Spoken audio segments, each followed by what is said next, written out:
अस्सलाम स्टूडेंट्स, आज हम केमिकल रिएक्शन पढ़ेंगे जी अल्केन्स की। ये भी बहुत इंपॉर्टेंट टॉपिक है बोर्ड पॉइंट ऑफ व्यू से। तो हाइड्रोकार्बन्स में हमारे पास हाइड्रोकार्बन्स के अंदर एक बड़ा ही अहम हम टॉपिक पढ़ने लगे हैं, वो है रिएक्शन या रिएक्टिविटी या केमिकल रिएक्शंस ऑफ अल्केन। देखिएगा जी, अल्केन एक लीस्ट रिएक्टिव होते हैं, यानी कम ही रिएक्शन ही करते हैं, बट इनके कुछ रिएक्शन जो हमें अपनी रूटीन लाइफ में नज़र आते हैं वो हम ऑब्ज़र्व करेंगे। एक तो कंबुशन प्रोसेस, जो आप सब जानते हैं, जलने का अमल। हमारी रूटीन लाइफ में alkanes in the presence of air जब बर्निंग का अमल करते हैं तो वो हीट प्रोवाइड करते हैं, कार्बन डाइऑक्साइड और वाटर। और in the absence of air ये कार्बन मोनोऑक्साइड प्रोवाइड करते हैं।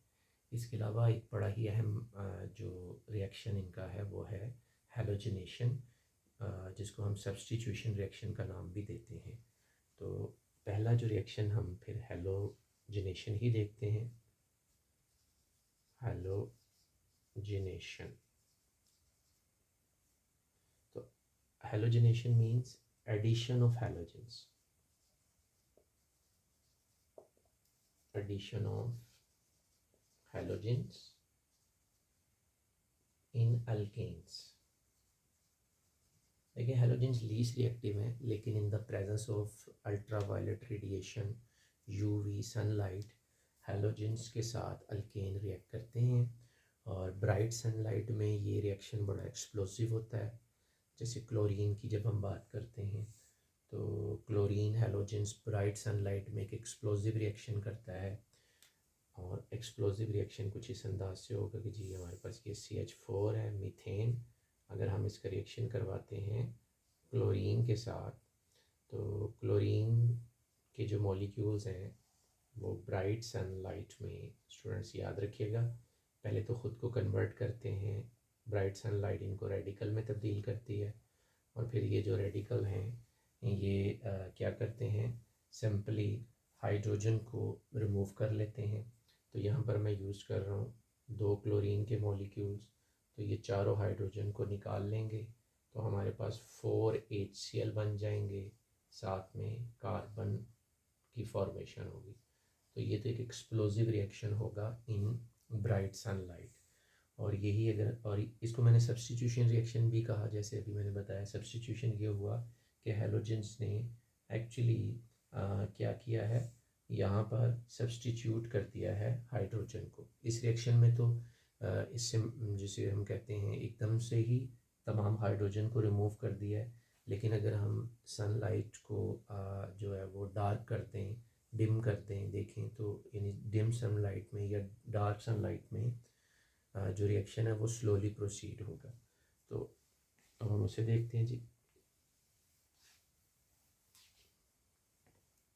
ये हमारे पास है जी CH4 अल्केन। अगेन हम क्लोरीन को ही कैरी आउट करते हैं। अब हम जो डिफ्यूज़ सनलाइट वो कैरी करते हैं। हम देखते हैं कि ये सबसे पहले क्लोरीन की रेडिकल्स की फॉर्मेशन होगी, जैसे मैंने बताया। और these chlorine radical are actually change out. वो क्या करते हैं, यहाँ से पहले एक रेडिकल एक हाइड्रोजन को रिमूव करेगा, HCl। अब ये जो आपके पास है ये मिथाइल, ये भी एक फ्री रेडिकल बन चुका है। और इस फ्री रेडिकल के साथ फिर दूसरा क्लोरीन आके अटैच हो जाएगा। तो ये हमारे पास मिथाइल क्लोराइड की सूरत में पहला कंपाउंड बनेगा। तो यहाँ सब्स्टिट्यूशन स्टेप बाय स्टेप होगी।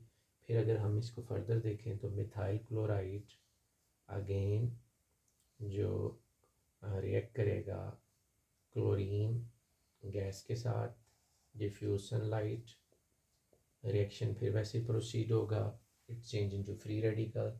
वो फ्री रेडिकल यहाँ से एक हाइड्रोजन को रिमूव करेंगे तो HCl की फॉर्मेशन होगी, साथ में जो CH, क्योंकि एक हाइड्रोजन यहाँ से रिमूव हो गया, CH2, एक क्लोरीन पहले ही था। हाइड्रोजन रिमूव होने की वजह से ये फ्री रेडिकल बना है, उसकी जगह क्लोरीन आ गया तो ये Cl2 बन जाएगा, CH2Cl2, मिथाइल डाइक्लोराइड। और इसी तरीके से methyl CH2Cl2 again chlorine molecule के साथ रिएक्ट करेगा डिफ्यूज सनलाइट में HCl और सब्सटीट्यूशन अगेन CHCl3 जिसे हम क्लोरोफॉर्म भी कहते हैं, याद रखिएगा। This the structure of chloroform, यानी इसको हम ट्राइक्लोरोमीथेन भी कहते हैं, ट्राइक्लोरोमीथेन। और देन फिर हमारे पास इट्स चेंज ट्राइक्लोरोमीथेन जो है फाइनली कंबाइन होगी Cl2 क्लोरीन रेडिकल के साथ, और यहाँ से एक और हाइड्रोजन सब्सटीट्यूट होगा HCl बनेगा और it become to carbon tetrachloride. So यहाँ पर ये रिएक्शन रुक जाएगा क्योंकि सब्सटीट्यूशन कंप्लीट हो गई है और addition of halogens carry out होगी। तो याद रखिएगा halogens in the presence of sunlight ultraviolet radiation react करते हैं, और अगर हम ब्राइट सनलाइट में रिएक्शन करें तो जैसे मैंने स्टार्टिंग में बताया था कि रिएक्शन एक्सप्लोजिव होगा, डिफ्यूज सनलाइट में रिएक्शन स्लोली कैरी आउट होगा।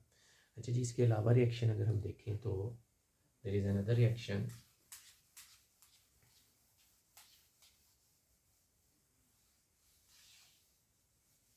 जैसे मैंने बताया कंबशन हमारी रूटीन लाइफ में एक बड़ा ही अहम प्रोसेस है। जो कंबशन है वो जलने का अमल है। आप इसे ऐसे डिफाइन कर सकते हैं, burning of alkane in the presence of oxygen, in the presence of oxygen gas की प्रेजेंस में बर्निंग का अमल।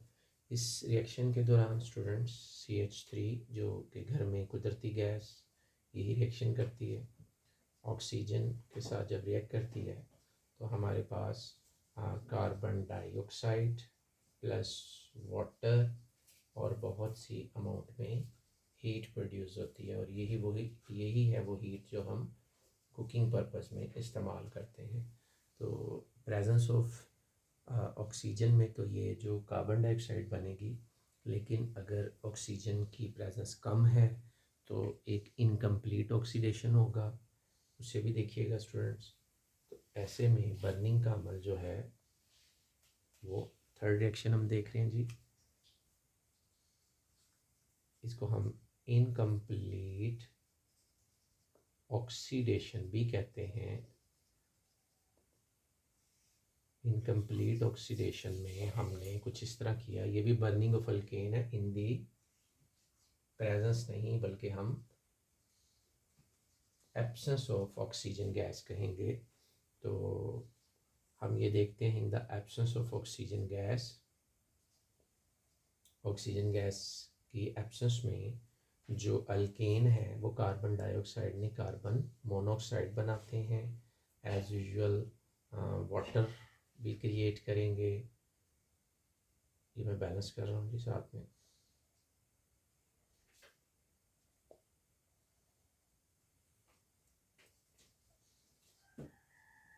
साथ में हीट भी रिलीज हो।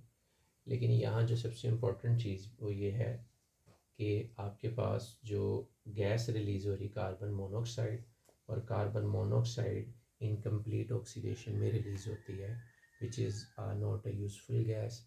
ये सफोकेशन का भी कोज कर सकती है। और हम ये देखते हैं कि अमूमन जहाँ भी हम क्लोज एरिया में जब बर्निंग का अमल करते हैं तो सफोकेशन की कॉज यही गैस कर रही होती। ये थे जी हमारे पास reaction, chemical reaction of alkanes, जिसमें एक हमने हैलोजिनेशन पढ़ा, कंबशन प्रोसेस और incomplete oxidation of alkanes. Thank you.